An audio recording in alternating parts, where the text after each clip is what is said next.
Esto es Agro y Mercados, el podcast semanal de la corredora Grassi. Desde el Departamento de Análisis, Ariel Tejera y Juan Manuel Huerti te invitan a pensar los mercados y evaluar estrategias junto a los principales referentes del rubro. Muy buenos días, nos volvemos a encontrar en un nuevo episodio de Agro y Mercados, episodio número 38, en una semana marcada por muchas novedades y bastante optimismo. Como siempre, quien te habla, Ariel Tejera, y me acompaña mi estimado colega Juan Manuel Huerti. ¿Cómo estamos, Juan? Hola Ariel, buen día, ¿cómo va?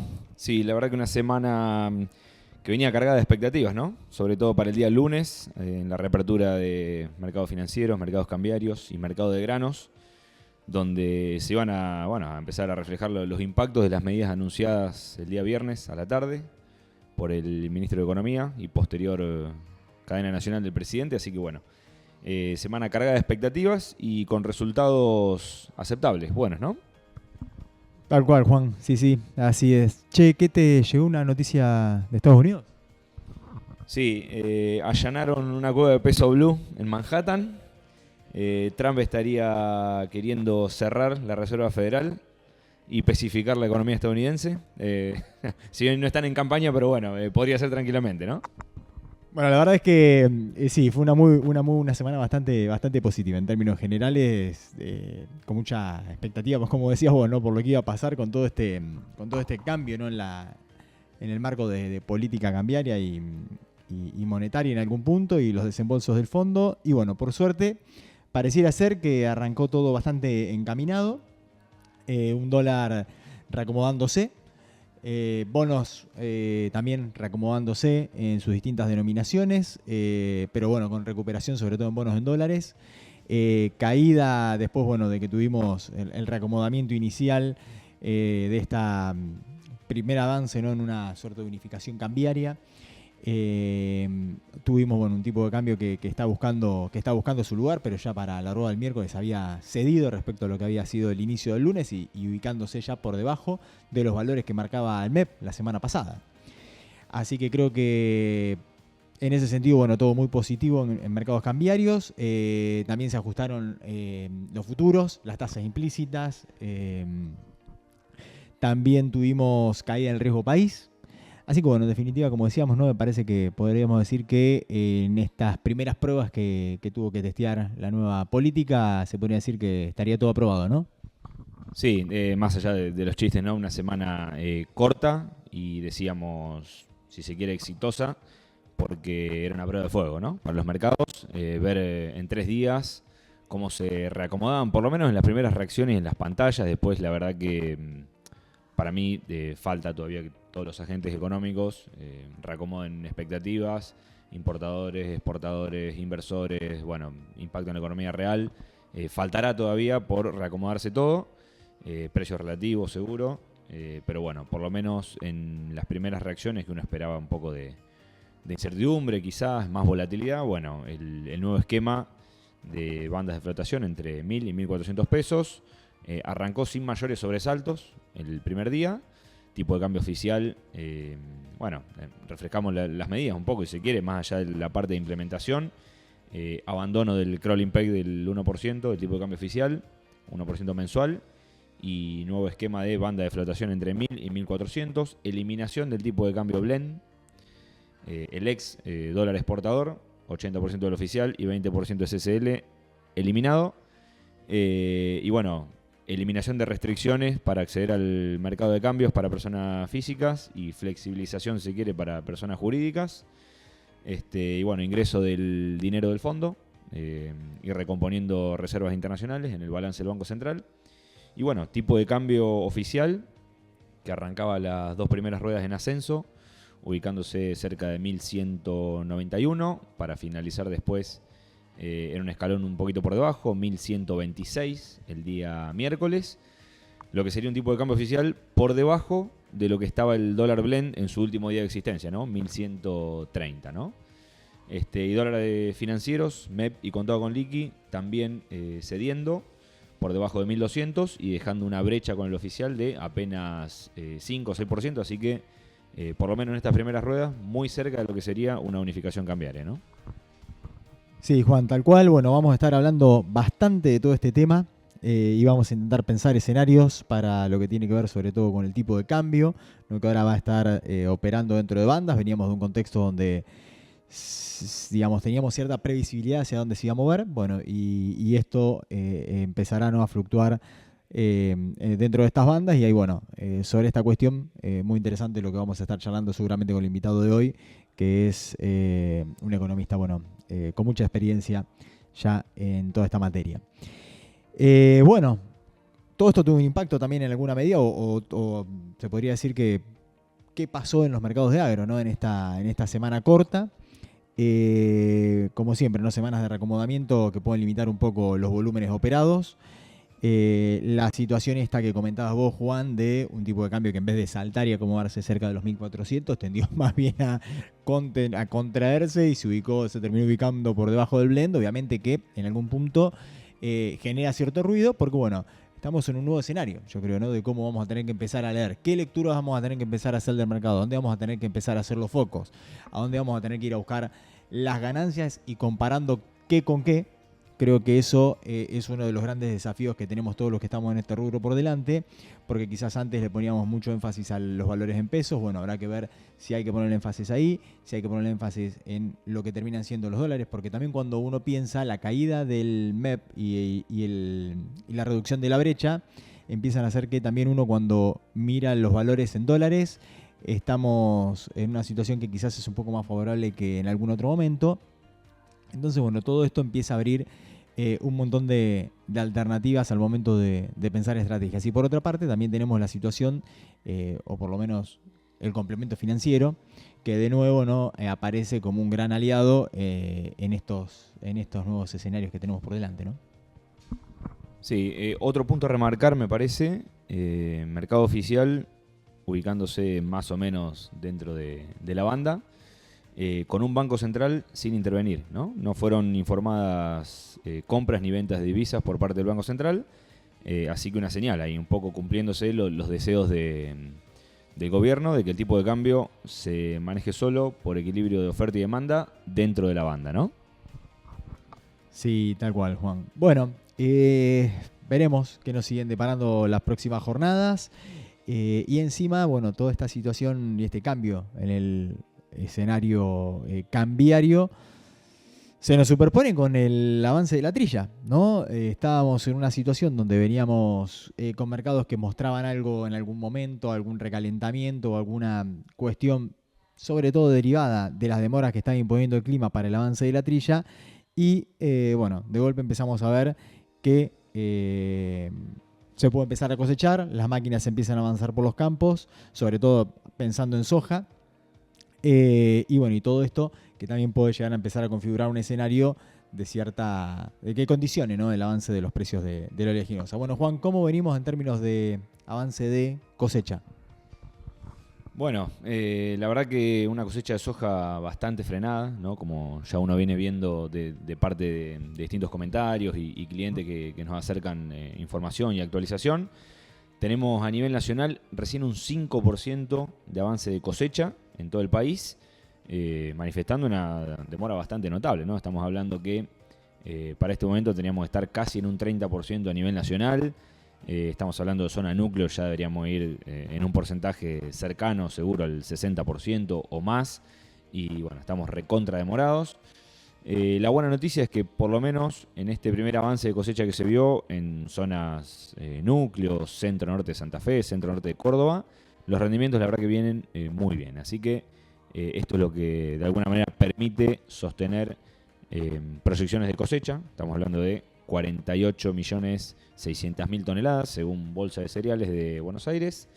Y avance de trilla de maíz, sí, más en torno a lo normal, más o menos un 28% de avance de trilla en todo el país. Por supuesto, todo lo que es planteos de tempranos y maíz de primera, ¿no? Bien, bueno, si bien estamos, como decíamos, en una semana corta, marcada principalmente por lo que pasó acá, con todo el foco ahí, bueno, no hay que dejar ni perder de vista que en Estados Unidos, y ahora estamos ya entrando fin de semana largo acá en Argentina, con mercados cerrados, no hay que perder de vista, bueno, que Chicago seguramente va a seguir operando, tenemos 2 ruedas más por delante afuera, y bueno, estamos en un contexto donde seguramente sigamos viendo bastante volatilidad producto de toda esta situación de guerra comercial, por una parte. Bueno, y por otra parte ya se empieza a materializar, ¿no?, esta campaña norteamericana. Sí, a ver, para no dejar de lado el plano internacional, que es recontra importante, parece que nos llevó puesto la coyuntura local entre la macro, las medidas y la cosecha. Pasando a Estados Unidos, tuvimos una semana relativamente estable en Chicago.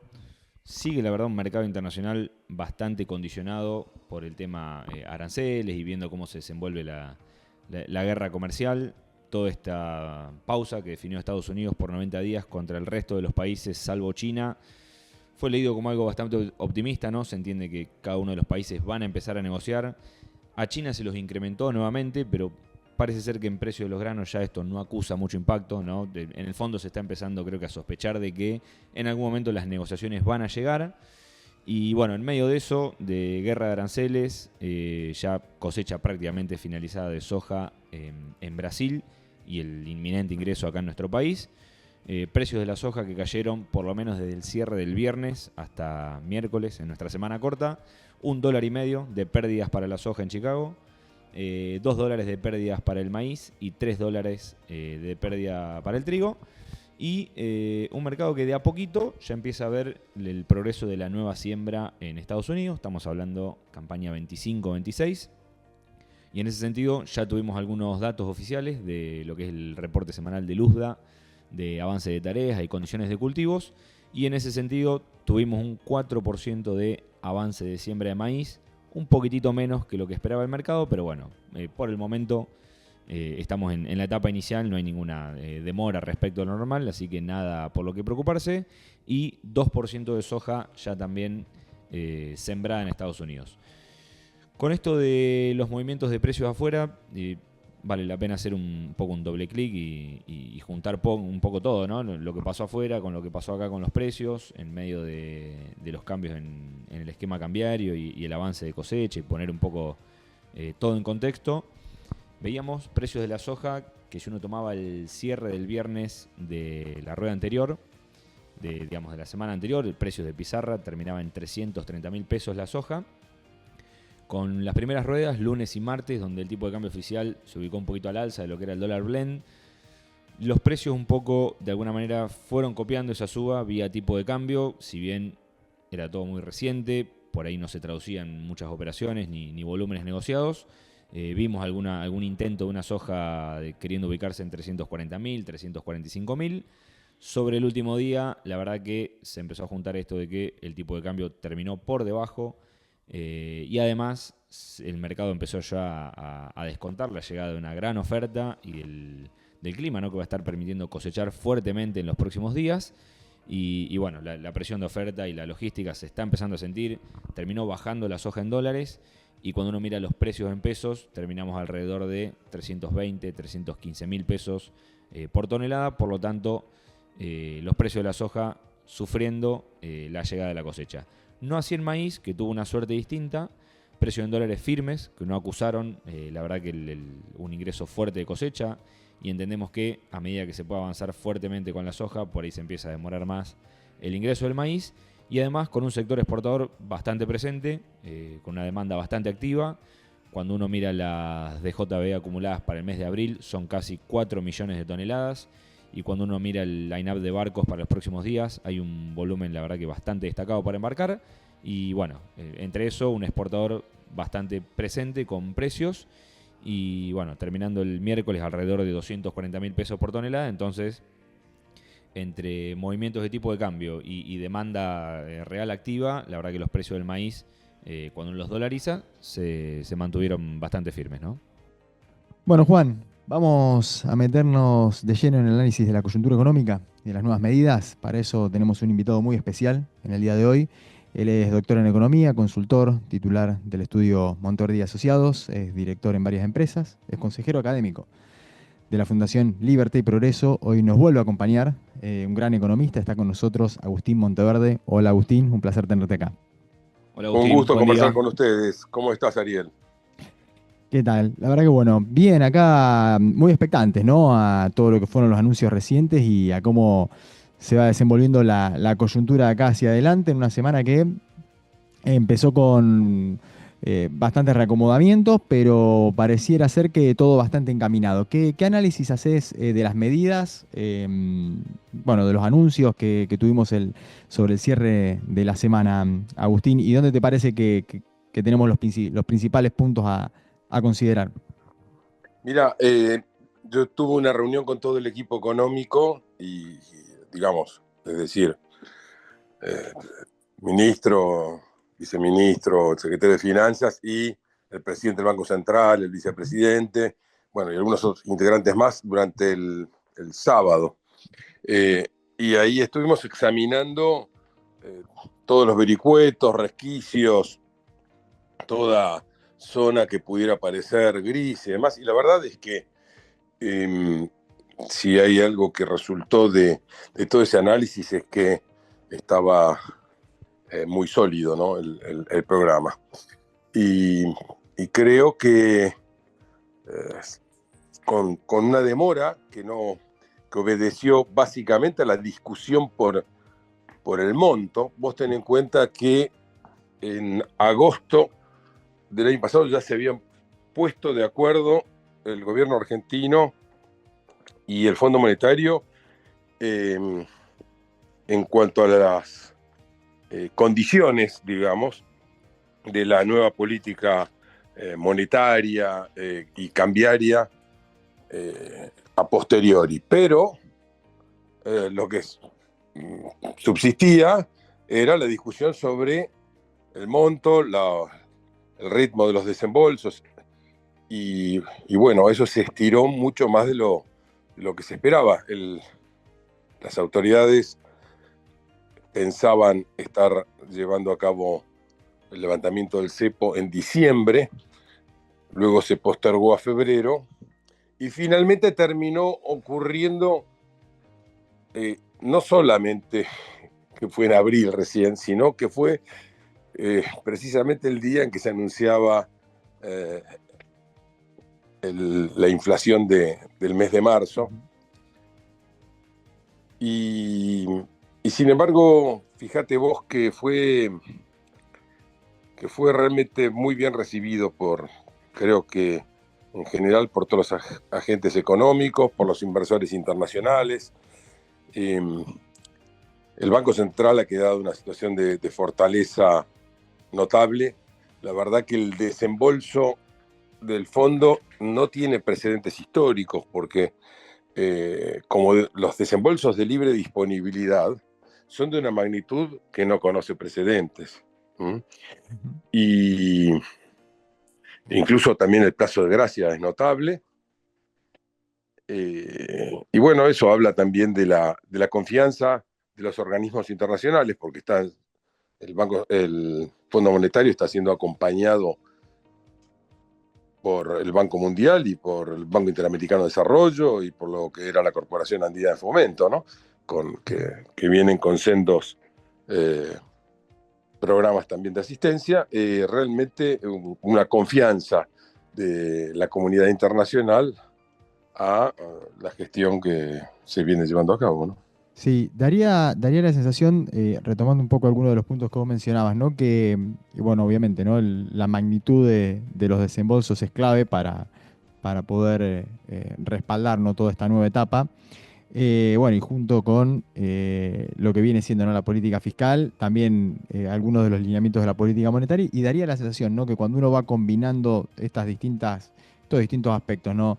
La recomposición de las reservas, la política fiscal, la política monetaria y las demás herramientas que va a tener o que tiene a disposición el Banco Central, pienso tema de encajes, obviamente también tasas y demás, daría la sensación de que está todo como bastante acomodado y que contaría con bastantes herramientas como para, bueno, afrontar, ¿no? Toda esta nueva etapa, más allá de los dólares en sí, ¿no?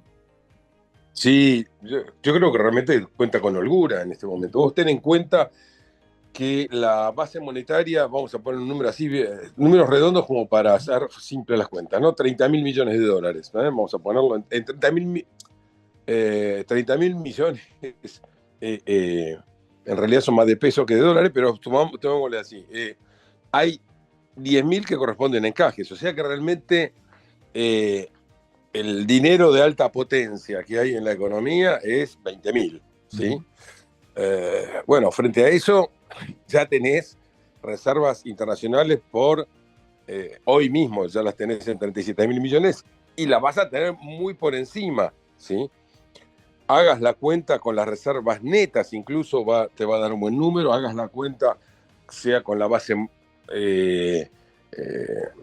tomada por completo, realmente está holgado. El Banco Central cuenta digamos, con una gran comodidad para afrontar esto. Realmente, te reitero, lo que le costó al gobierno argentino terminar esta negociación fue el mostrarle al Fondo Monetario que, a diferencia de cualquier otro programa con cualquier otro país, en este caso las tareas se habían realizado por anticipado. Este era el punto, que por eso la Argentina estaba en condiciones de recibir más. Y bueno, y así fue que se consiguió este nivel de desembolsos inmediatos. Agustín, ya que estás mencionando y arrancaste analizando todo lo que es el acuerdo y todo el programa con el fondo y lo que se negoció, y más allá de que lo del monto realmente es notable y todo el respaldo, ¿no?, internacional también, ¿no? ¿Qué opinión tenés o qué visión tenés de la cuestión de metas fiscales, ¿no?, que fueron revisadas? ¿Te parece que es algo alcanzable, es algo ambicioso o cómo lo ves en ese sentido? Justamente les iba a comentar sobre ese tema. Realmente esa vuelta nueva de tuerca que da el gobierno, llevando de 1.3% de PBI al 1.6%, que equivale realmente, como ha pasado prácticamente un cuatrimestre ya, el ahorro que hay que hacer por delante no es de un ahorro adicional de 0,3% de PBI, no, es prácticamente medio punto de PBI, ¿no? Adicional. Bueno, es de tal magnitud el esfuerzo, esto justificado por la situación global, ¿no? De esta convulsión que viven los mercados a partir de las decisiones de los Estados Unidos de, digamos, impulsar aranceles recíprocos con las demás economías del mundo, ¿no? Y bueno, creo que desde ese punto de vista el programa fiscal es el que le da solidez y diferencia a cualquier otro programa o cualquier otro caso que hayamos conocido. Esto no es comparable de ninguna manera, ni el acuerdo ni el programa resultante a cualquier otro caso de nuestra historia reciente o lejana, ni a la de ningún otro país.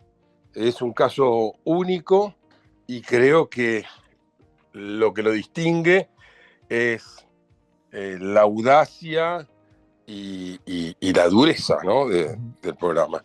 Pero que ya, digamos, ya la veníamos conociendo, porque realmente lo que vivió la Argentina en el año 2024 ha sido un experimento para la cátedra, ¿no? Para los libros de texto se van a ocupar mucho tiempo, creo, del caso argentino, de lo que pasó en el año 2024, donde en el medio del ajuste fiscal más duro que haya conocido la historia, la economía logró recuperar la senda de crecimiento en el segundo semestre, ¿no? Sí, la verdad que eso fue muy, muy impresionante.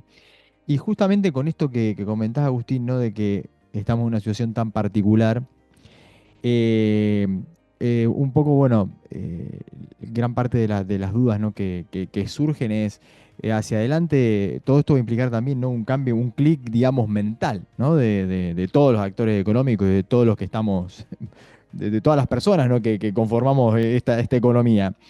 Porque, bueno, hasta ahora es como que teníamos siempre tanto, bueno, quizás un poco con la gestión anterior, lo que era el dólar oficial, que estaba sumamente pisado y controlado, también en esta gestión con lo que venía haciendo el crawling peg, había como cierta noción de movimiento y de perspectiva, ¿no? Por lo menos donde parecía como que, bueno, tenía como que había como de dónde agarrarse, ¿no? De acá para adelante es esta invitación a, bueno, el tipo de cambio se va a empezar a mover libremente y va a empezar a fluctuar entre bandas. Bueno, y todo eso despierta muchas preguntas, ¿no? Acá, sobre todo en el agro, que es algo que estamos tan cerca, ¿no? Y le prestamos tanta atención como el resto del país, ¿no? Pero bueno, en nuestro rubro también es muy particular la cuestión del tipo de cambio. ¿Cómo te imaginas que tiene que ser ese clic que tenemos que hacer mental o qué hay que empezar a ver? Digamos, porque estamos en un cambio de contexto, ¿no? Sí, yo entiendo que una parte de los productores y demás vean con cierta preocupación, ¿no? El hecho de que, sí, me cambió el tipo de cambio, pero me da un tipo de cambio que, que no me ofrece ventajas sobre el blend y, y el tema de las retenciones sigue igual y además de todo el presidente me dice que mejor que lo haga porque en junio vence. Bueno, a ver, vayamos por partes con respecto a estos puntos, ¿no? Eh, el gobierno creo que hizo una rebaja de retenciones interesante y a todo gobierno, no a todo gobierno, una vez que da su palabra, tiene que cumplirla. Esto es una regla de hierro, porque eh, si no pierde credibilidad. Entonces, estar pretendiendo que el gobierno altere esa regla ahora es, digamos, soñar con algo que no va a ocurrir, ¿no? Ahora, eso no significa que el gobierno está trabajando en este momento y bien, y sí, perdón, no ha parado de trabajar a lo largo de todos estos meses en el rediseño de toda la estructura tributaria y es algo que va a haber novedades este mismo año. Pero, bueno, por ahora las condiciones que tenemos son las que hay. Esta, la de una estructura cambiaria de mercado más lógica y que, digamos, las condiciones en materia de aranceles para el sector van a mantenerse por estos 2 meses por delante, ¿no es cierto? Ahora, sí está, y esto hay que decirlo, este programa, contrario a lo que muchos pueden pensar, tiende a una caída del tipo de cambio. Pero no no digamos lo que ha ocurrido. No estoy hablando de aquellos que esperaban 1.400 y finalmente se encontraron con que el número quedaba bastante más abajo, sino que hacia adelante el tipo de cambio va a tender a deslizarse a la baja. ¿Por qué? Porque en la Argentina faltan pesos y sobran dólares. Sobran dólares por la búsqueda de refugio secular de los argentinos, más el run a la que nos sometió la desgraciada y maldita ley Guzmán, que obligó a esa escena demencial de estar discutiendo un acuerdo con el fondo en el Congreso y donde le piden precisiones y donde una cosa que a contramano de toda lógica, porque aquí no se trata de ninguna secrecía caprichosa, sino de que todo acuerdo con el Fondo Monetario siempre acarrea un cambio de régimen económico y cualquiera sabe que todo cambio de régimen económico debe conocerse cuando los decretos ya están publicados, cuando hasta la última resolución está publicada, cuando ya no hay posibilidad de estar sacando ventaja, no hay posibilidad de estar especulando y conjeturando nada, ¿sí? Bueno, fue todo lo contrario lo que ocurrió y eso llevó a que se generara una tensión que duró un mes, ¿sí? Y por otro lado hay un faltante de pesos notable, se hizo particularmente evidente entre las empresas la semana pasada, y esto es lo que está provocando también una suba en la tasa de interés, que seguramente va a ser creciente, por lo menos por un tiempo seguramente va a subir todavía un poquito más la tasa de interés. Entonces, esto, digamos, la economía argentina que está creciendo necesita más monetización, ¿sí? Necesita más dinero transaccional. Y quedan dos alternativas. O los dólares atesorados, una parte, se vuelcan de vuelta al mercado para convertirse en pesos, o esos mismos dólares se terminará encontrando la forma de usarlos transaccionalmente. Pero la economía argentina necesita más moneda transaccional. Así Bien. que, por este motivo, el recorrido creo que es indudable del tipo de cambio, más teniendo en cuenta que durante ese periodo de 30 días de tensión, todos los importadores se dedicaron a adelantar sus operaciones y del otro lado hubo retención de exportaciones. Ahora, con el correr de los días, te vas a encontrar con que esas exportaciones retenidas se van a estar volcando al mercado y ya tenés, más allá ya de la cosecha del maíz, ya tenés la de la soja ya golpeando la puerta. Sí, Entonces, bueno, ahí tenés un cruce de factores que te indican que las cosas van en una dirección muy clara. sí, sí. Y bueno, mi particular recomendación a un productor es, y yo no estaría demorándome. Yo francamente creo que tanto más, creo que también influye en este punto la desaparición de Vicentín como actor. Me parece que hay una inferior capacidad de la infraestructura para estar reteniendo, digamos, ¿no? Bien.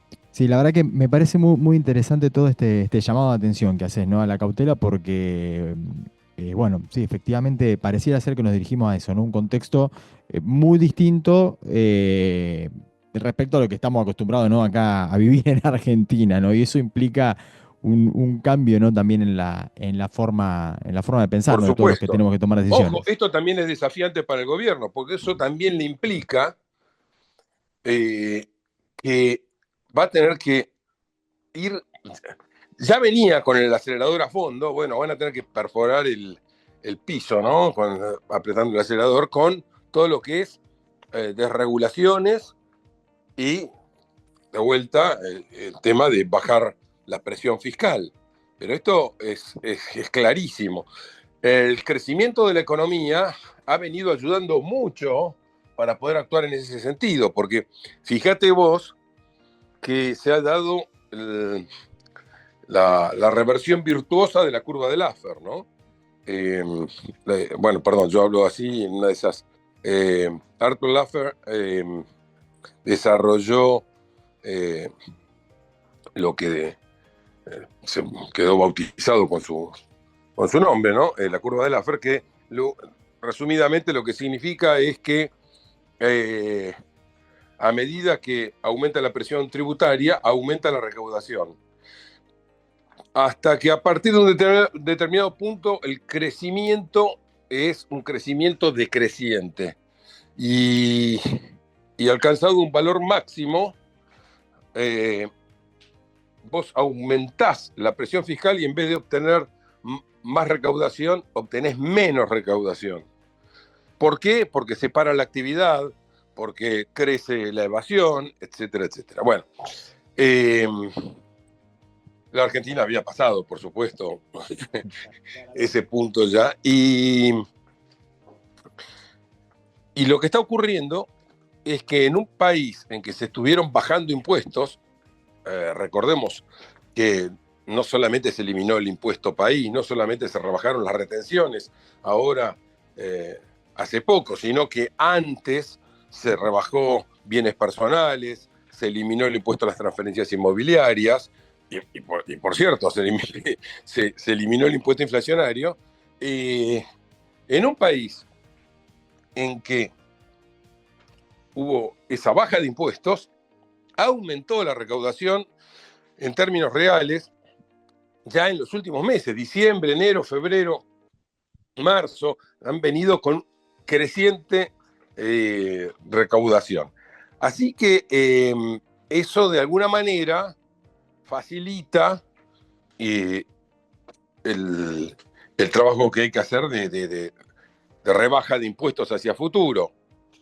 El tema que sí vamos a enfrentar es que seguramente este programa tenga algún impacto en materia de actividad que desacelere un poco la muy alta tasa de crecimiento con que veníamos, ¿no? Estamos andando en un crecimiento del 7% anual, ¿no? Proyectado, así que seguramente eso se desacelera un poquito y vuelva a seguir siendo un crecimiento muy robusto, ¿no? Agustín, te hago otra. El viernes, entre tanto anuncio que se dio por la tarde, quedó un poco, de alguna manera, olvidado, si se quiere, el dato de inflación de marzo, ¿no? 3,7, que resultó bastante alto respecto a lo que se estaba esperando, ¿no? Teniendo en cuenta eso y, bueno, el reacomodamiento que se dio, si se quiere, en estas pocas ruedas del mercado cambiario, con un tipo de cambio un poquito por encima de lo que era el blend exportador y por encima del oficial para importaciones, que quizás ya se está pensando que puede impactar en adelante en precios. ¿Cómo ves la dinámica inflacionaria para los próximos meses? Mira, a ver, ante todo un comentario sobre el número de marzo. El número de marzo es una piedra en el zapato, no hay ninguna duda. Ahora, pongámoslo en perspectiva. La verdad es que estuvo extremadamente afectado, como nunca, por estacionales. Es importante entender eso, porque las variaciones de precios estacionales son en realidad variaciones de precios relativos, no son propiamente inflación, ¿ok? Uh-huh. Esto es así. Si te sube mucho un precio, bueno, seguramente eso te llevará a consumir menos de ese producto y también de otros productos para poder seguir comprando de ese producto que ha subido mucho. Bueno, acá hubo un impacto fuertísimo de la educación, de la mano del comienzo de las clases, y de una cantidad de bienes estacionales, sobre todo lo que es verduras, legumbres, tubérculos, etc. Y todos esos conforman la parte estacional del índice. Vos sabés que el índice tiene 3 categorías, ¿no? Lo que se llama bienes y servicios regulados, bienes y servicios estacionales y, por último, la inflación núcleo. Perdón, los regulados también tuvieron una suba interesante, importante, tienen que ver con inflación pasada más que con inflación presente, ¿ok? Es la inflación postergada, es aquello que no se les reconoció en el pasado que empieza a impactar ahora por el reacomodamiento. Ahora, la inflación núcleo siguió impactando algo que es estacional, porque está mal catalogado, que es el tema de la carne. Si uno descompone y saca la carne, te encontrás con que la suba de la inflación núcleo estaría apenas por encima del 2%. Eso para entender realmente lo que está pasando, porque no todo lo que se informa como inflación es realmente inflación. Este es el punto. Es más, esos subas estacionales en algún momento se van a revertir en bajas estacionales, ¿sí? Y las subas de regulados en algún momento, terminado el reacomodamiento, dejarán de golpear en el índice. Hacia adelante. Yo creo que, en primer lugar, lo que pasó en estos últimos 30 días, que hubo subas de precios en algunos productos bastante notables. Estamos hablando de que precios que subieron y que no están metidos en el número de marzo, pero que sí ya están en la calle. Uh-huh. Bueno, creo que computan la suba del tipo de cambio, porque el run ese que hablamos, que duró 30 días de la discusión sobre el acuerdo con el fondo, y llevó a que muchos se adelantaran y remarcaran precios. Entonces, hacia adelante ocurrirá que aquel que se pasó, que hizo un overshooting con el precio, con sus precios, tal vez tenga que sí, creo que incluso lo vimos, ¿no? Al principio de la gestión en algún momento que pasó algo similar, ¿no? Exactamente, sí, exactamente. ¿No? Tal vez tenga que retroceder en chancletas nuevamente. Seguramente lo va a hacer con más rapidez porque claro, ya tiene el aprendizaje del año pasado. Claro, ¿sí? Sí. Entonces, yo creo que puede haber un impacto, por supuesto, en la inflación de abril. Puede haber también algo en la de mayo.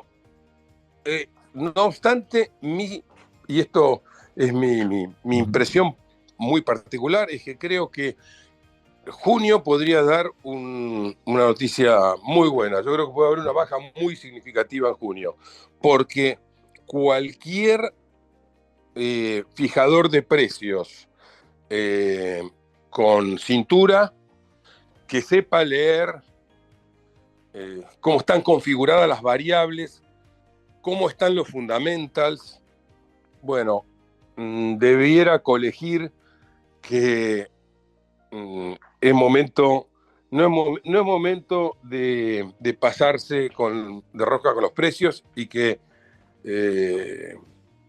seguramente sí, debería encaminarse la situación, digamos, sobre todo si uno mira la pata monetaria, quizás es como que la expectativa estaría más para el lado de que no debería seguir desmadrándose, ¿no? Claro. Sino todo lo contrario. Claro. Entonces, yo creo que por ahí va la cosa. Así que tengo una expectativa, digamos, prudente en cuanto a lo que puede ser, obviamente, tanto abril y de alguna medida mayo, pero a partir de ahí lo que estoy seguro es que, porque este programa es fuertemente antiinflacionario, cuando vos estás manteniendo la cantidad de moneda en términos prácticamente constantes. Vos fijate que la nueva pauta de agregados monetarios va a ser del M2 transaccional, es decir, una proyección de cómo puede ir creciendo la demanda de dinero, pero en realidad la cantidad de dinero va a estar, digamos, es el instrumento que va a seguir bajo control. La tasa de interés es endógena acá y se reacomoda al alza, sí. Con lo cual el mensaje también ahí está claro. Y en materia fiscal, no solamente eras durísimo, sino que ahora todavía vas a ser más duro. Bueno, la verdad es que el que no sabe leer esto puede equivocarse muy fiero, ¿no? Bueno, Agustín, la verdad es que muy interesante todo lo que nos has estado ilustrando, ¿no?